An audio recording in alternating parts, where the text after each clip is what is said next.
Pasukan pengamanan presiden atau Paspampres terlihat kewalahan karena kegiatan Wakil Presiden atau Wapres Gibran Rakabuming Raka.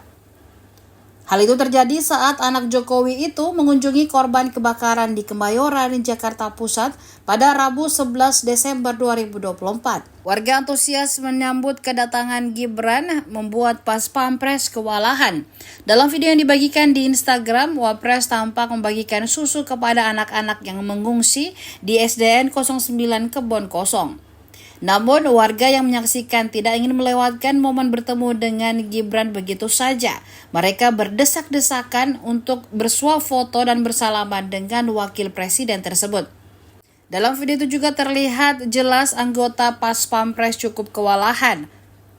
Di satu sisi mereka harus menjaga Gibran dari serbuan masyarakat, namun di sisi lain juga Paspampres juga membantu membagikan susu serta buku tulis.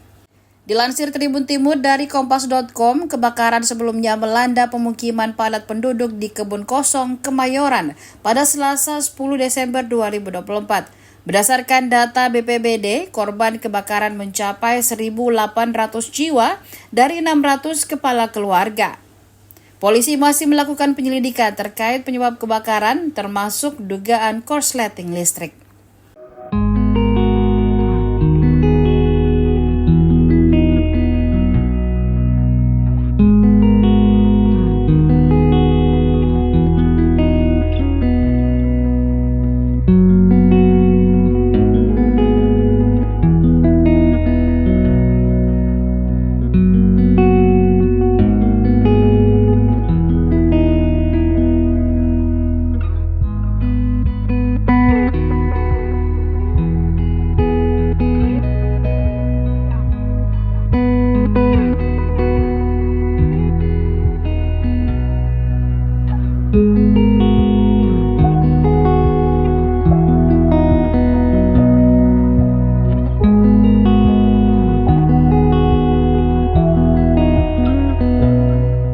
Download Tribun X sekarang, menghadirkan lokal menjadi Indonesia.